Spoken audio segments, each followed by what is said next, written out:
Mini episode 1442 of the FDH Lounge is brought to you by Sportsology, delivering unconventional columns and webcasts about sports, TV, music, movies, and more. Follow them on the web at sportsology.com. The FDH Lounge. You'll want to schedule your life around it. A long time ago, on a gloomy, wet Cleveland spring night, two men stand alone amidst the late-night drizzle. Their voices echo across the vacant station parking lot as they debate the merits of the great American radio show that have been missing for far too long. On that night, an idea was born. That idea became the FDH Lounge.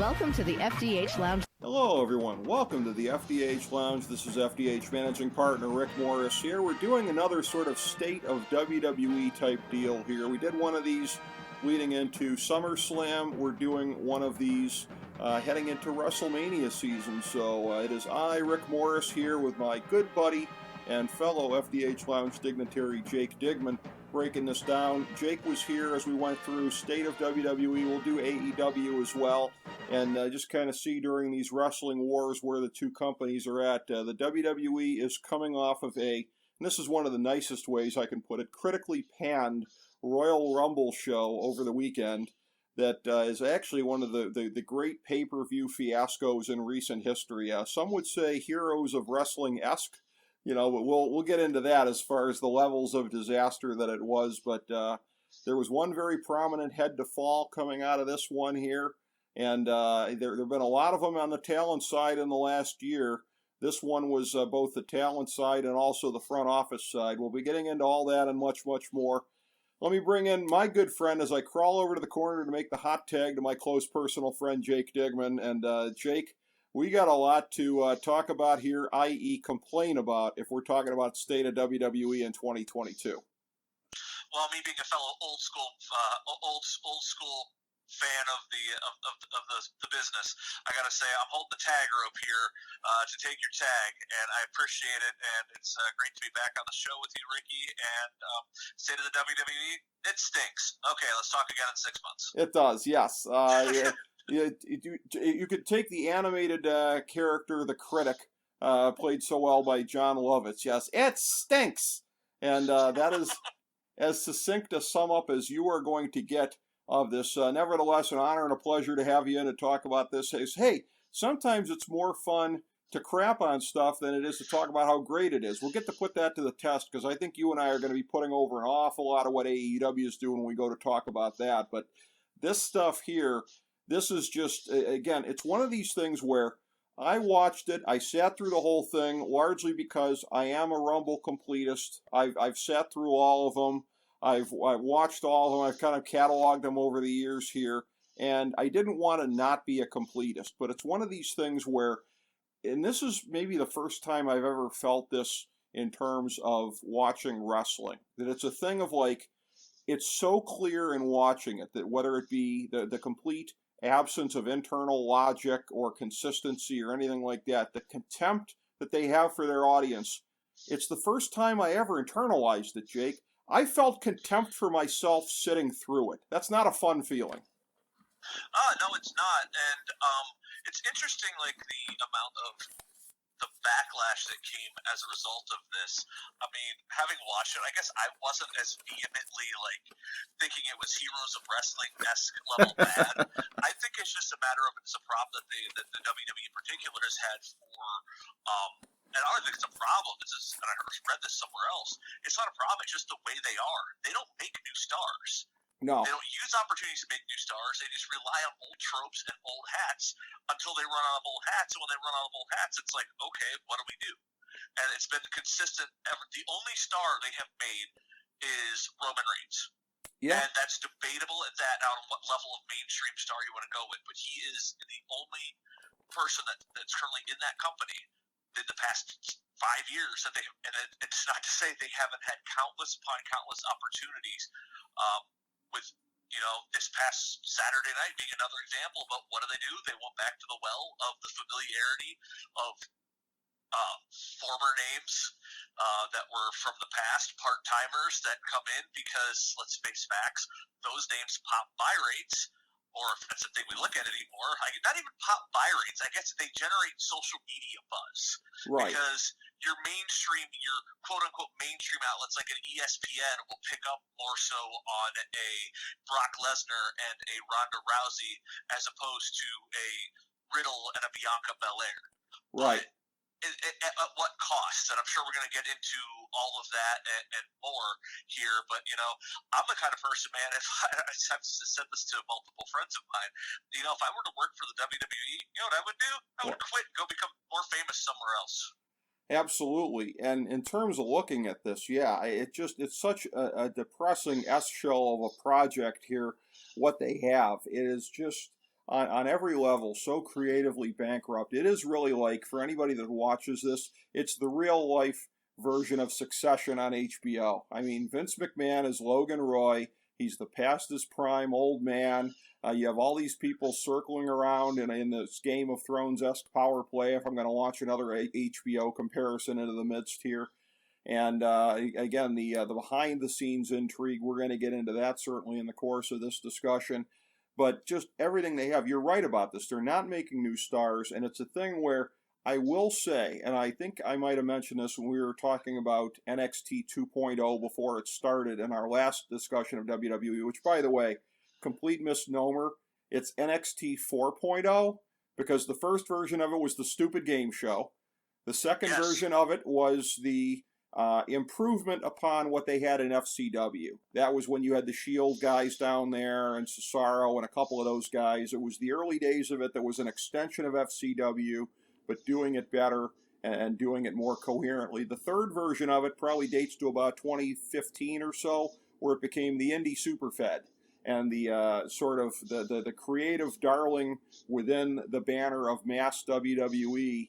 And I think I said then at the time that it's a thing where, look, I don't condone Vince crapping on all of the guys that got called up. I don't condone wasting everybody that he ever wasted. And there's some of them, like Keith Lee, that really should have fit into his vision. You just scratch your head on that, on how even someone as dumb and out of touch as Vince has become could miss on somebody like him.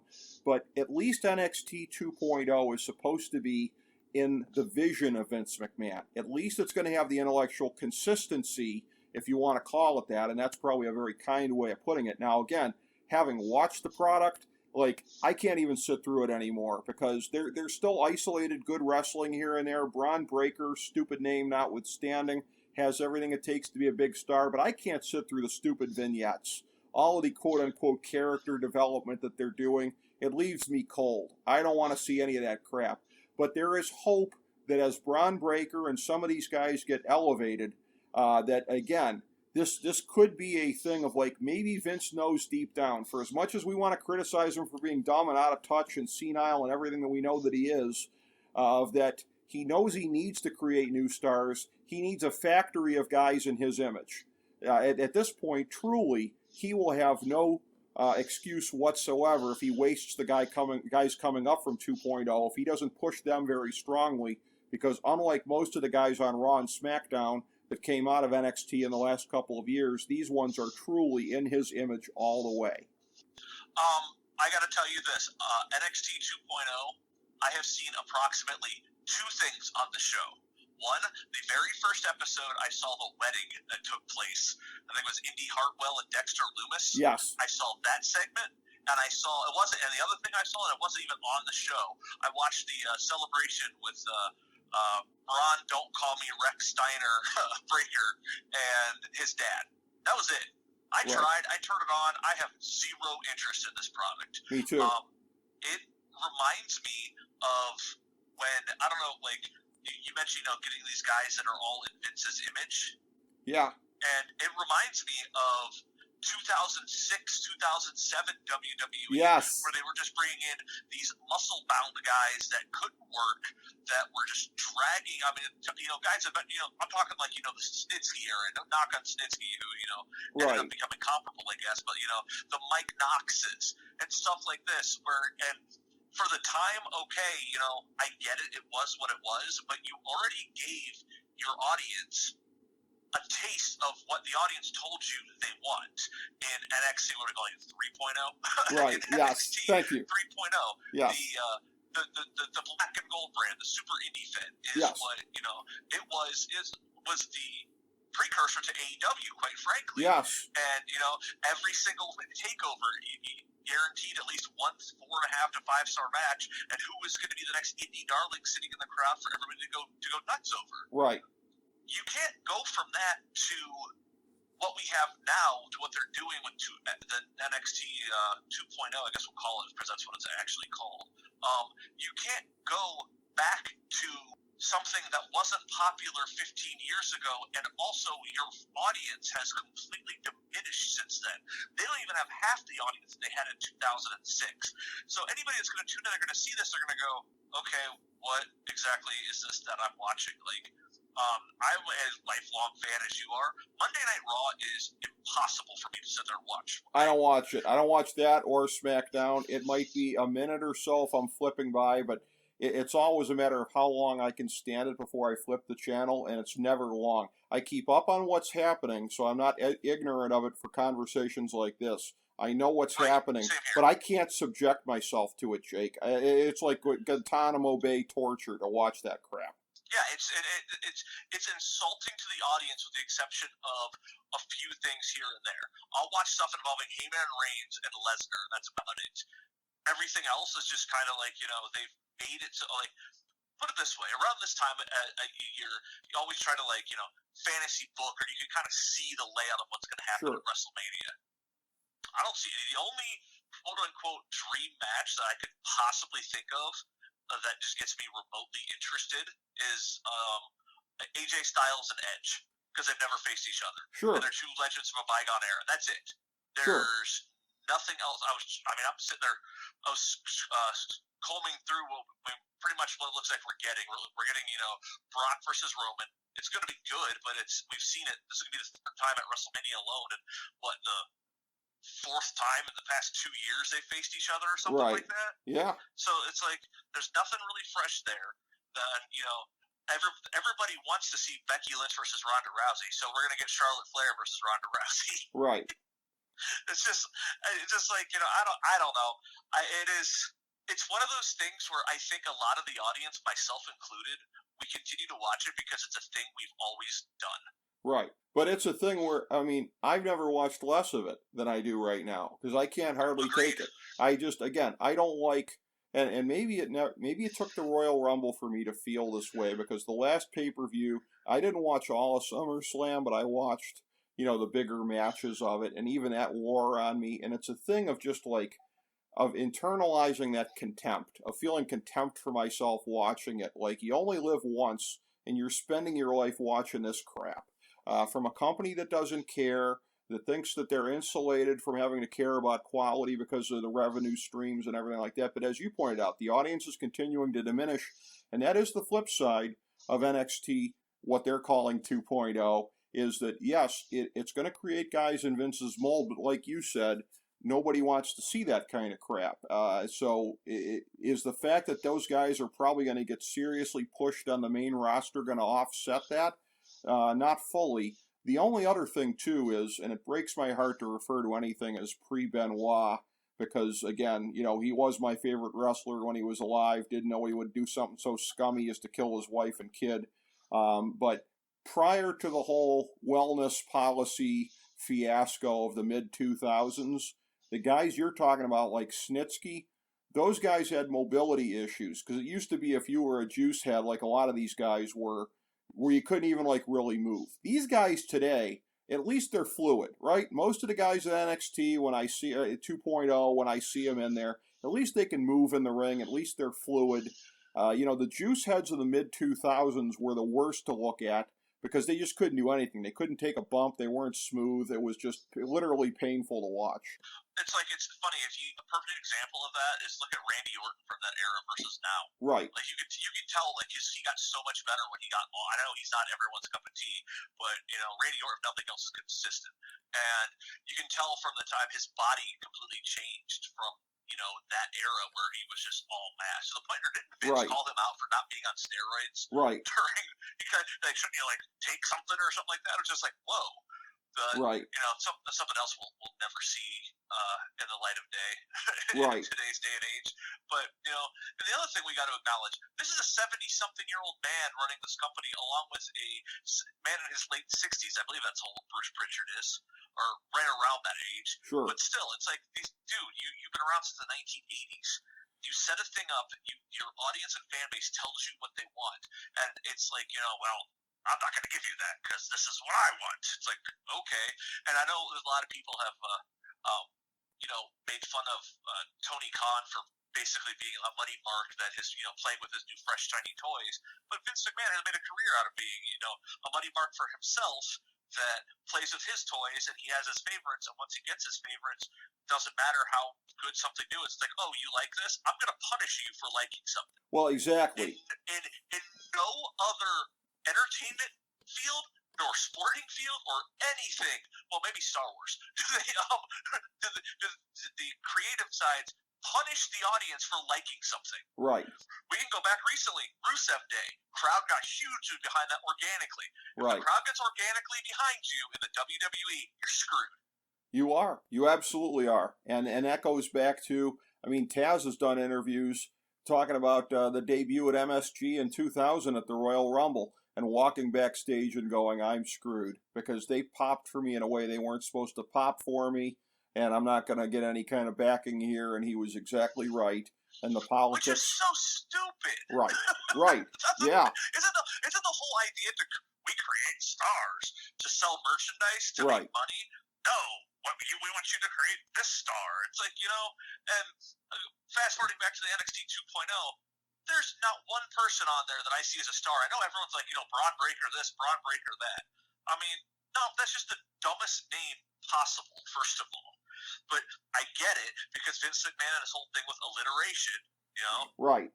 Roman Reigns, Braun Breaker, Hulk Hogan. That's a thing that he do. I'm pretty sure if his real name wasn't John Cena, he would have been John Johnson or something. Sure. No, that's a good point. He's an absolutely, and I get why, and there's something to do with the fact that Scott Steiner owns the Steiner name, but even if he didn't own the Steiner name, remember, Joe Hennig, Curtis Axel was Michael McGillicuddy. Right. Ray Gordy was, he was Jesse or something like that. Right. Tamina sometimes has her last name, but then her dad was, they got dug up for murder charges again, and they were like, well, no, she doesn't have her last name either. Yeah. Natalia doesn't have Neidhart. It's just one of those things that just, someone who claims, like, the history of everything, yet they don't acknowledge it. And they want to pretend like, they want to pretend like it didn't happen, because unless they want it brought up in the WWE's mind, wrestling fans don't remember what happened 15 minutes ago. Well, that's true. And because Vince can't remember anything, he thinks nobody else can remember anything either, which there's a couple points I want to get to, because you threw a lot out there that I want to respond to, but the thing that comes most immediately to mind is as far as people's recall, because there is a complete different way that they operate versus, you referenced Tony Khan, the way that he operates. Tony Khan, and you and I have talked about how AEW is sort of a synthesis of old WCW, old ECW, definitely PWG, definitely the Indies. It's not just the fact that Excalibur and the Young Bucks and everyone's there. But what I'm going to reference to you right now is sort of the indie ethos of PWG/ROH, whatever that runs through that. Because the fact that they do the Road 2 shows, promoting every week when they're going to be on TV, I saw two different things in the past year. I'm going to throw out Matt Seidel, who's a guy who they use fairly rarely on regular TV. I think he's a fixture on the YouTube shows. But they hyped up, and again, as somebody who didn't become nearly as big of a star as either Cody Rhodes or CM Punk, they ran these about 8 or 9 months apart, so it was still fresh when you watched the second one. But for each of them, it was the thing of like, the guy who didn't quite make it to that level wanted to prove himself against such and such, and then you had the more established guy saying, well, he can be bitter all he wants, but he's not going to beat me this week, versus they make everything on TV, they try to make everything mean something the same way that indie supercards did. ROH, PWG, whatever. Tony Khan approaches every TV show as though it was one of these shows from back in the day where you need to have a number of these things on this show that means something, as though you're selling a DVD of that show. Versus in the WWE, it's a crap factory. We got 7 hours of TV a week to fill. It becomes a thing of like filling time. They fill time in the WWE versus in the other company in AEW. Every show is supposed to mean a number of things. And everything trickles down from that, Jake. I agree with you. AEW does they try to do their absolute best to make every little moment count towards something. There's a couple of issues I have with AEW while we're on the I guess WWE, sure. WWE of this one, but my major issue that I have with AEW is that stuff doesn't flow into the next thing. And what I mean by that is, okay, hypothetically speaking, let's say you tuned in to see CM Punk. You're a big CM Punk fan, right? CM Punk comes out, that's it. There's no interaction with him later on. There's no mention of him. There's no nothing. It's just, that's it. Your portion of the show is done. It feels oftentimes to me like several different pieces, yes, which essentially it's what it is, are being brought together into one show and pushed in to the show, but they don't flow from one into the next.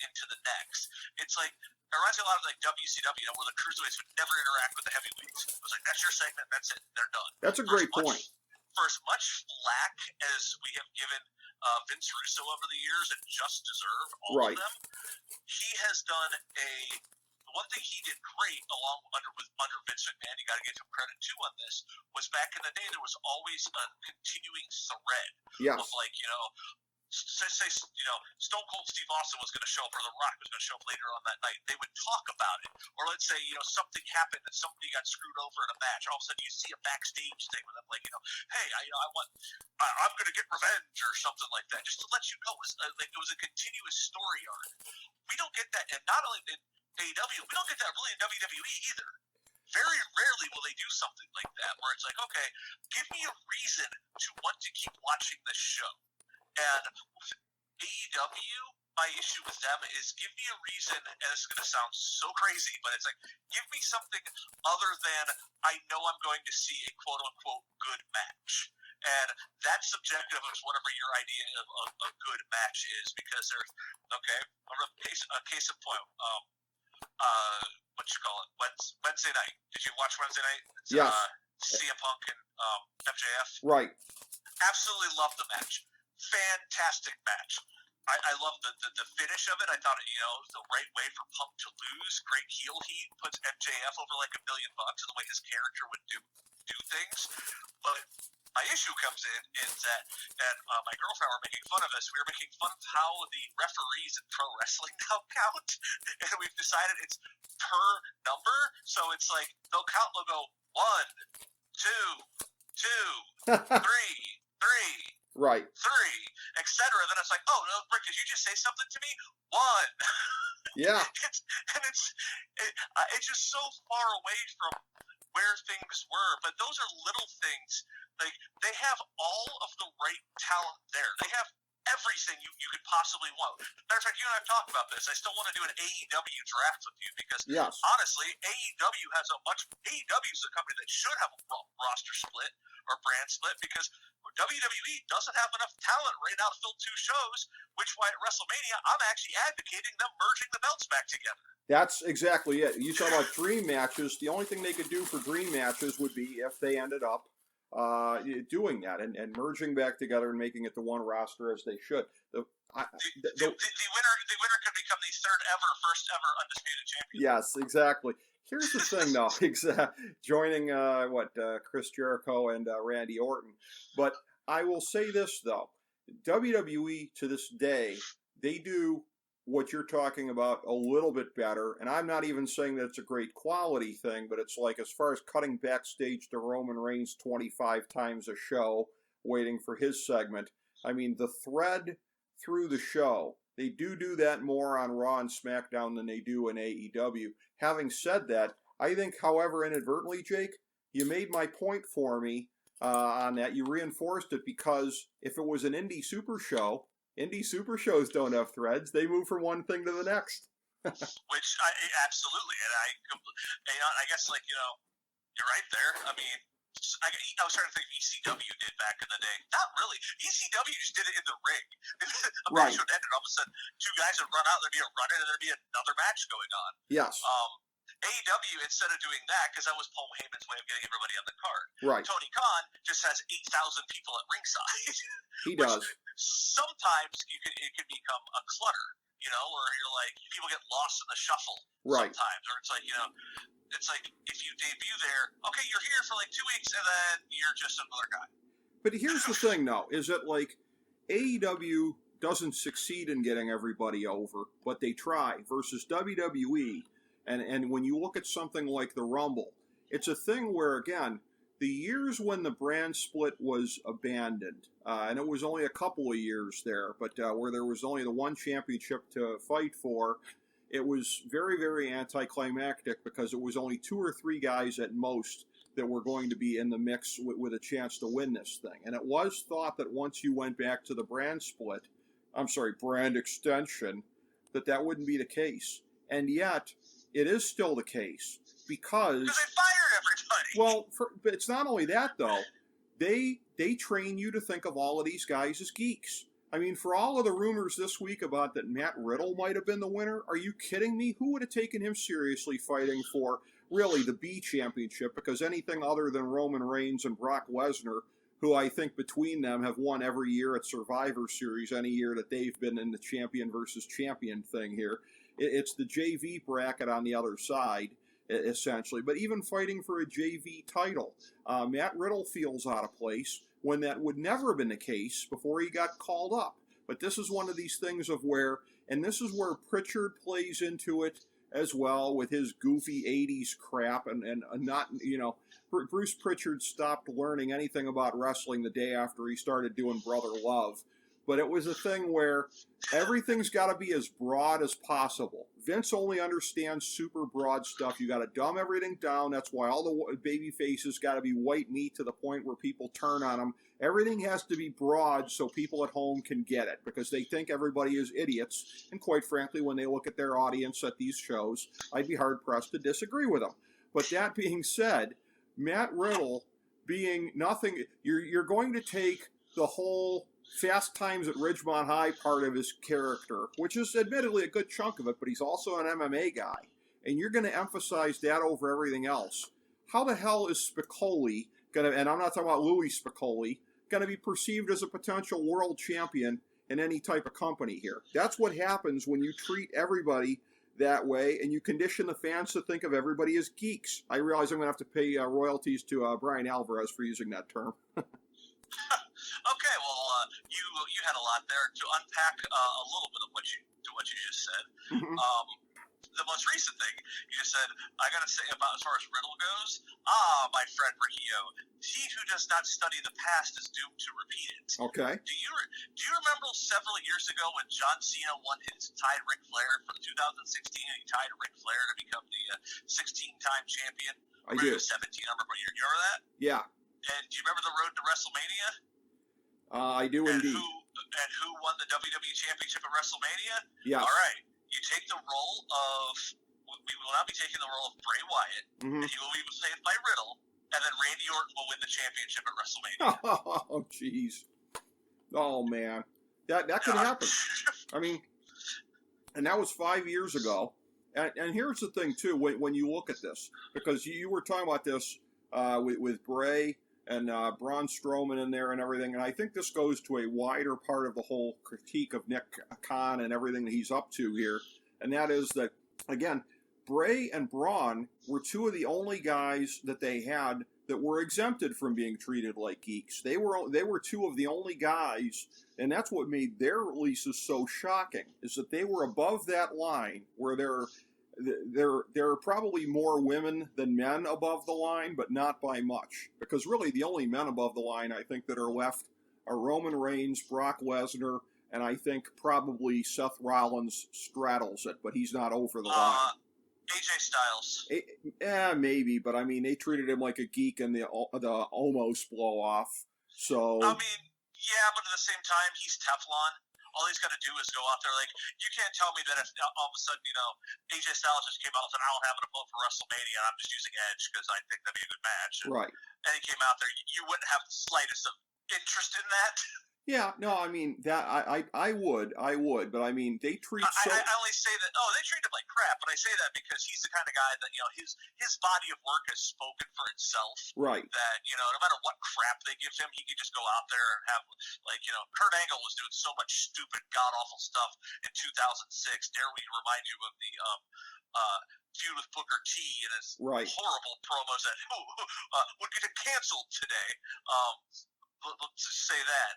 But when the bell rang, everybody cheered because he was so good. That's AJ Styles. Well, true. In my opinion, no matter what they do with him, it's okay. He's the only one in that echelon of guests. But no, those are really the only ones. Maybe Randy Orton. Randy Orton, yeah. Whenever they decide to use him at that level, yes, that is the case. But here's the thing, though, in terms of this, is that Nick Khan convinced them that no matter how big these guys are, if they don't feel like they're justifying the salary, get rid of them. The one thing with Nick Khan that I don't hear anybody else talking about is he represents the death of the monopolistic vision of WWE. Because when they had to come to grips with failing to put AEW out of business. They tried, they ran NXT at them. I was surprised they didn't load up NXT more than they did with, other, rivals. Fox wouldn't have probably wanted too many SmackDown guys going there, but I can't imagine why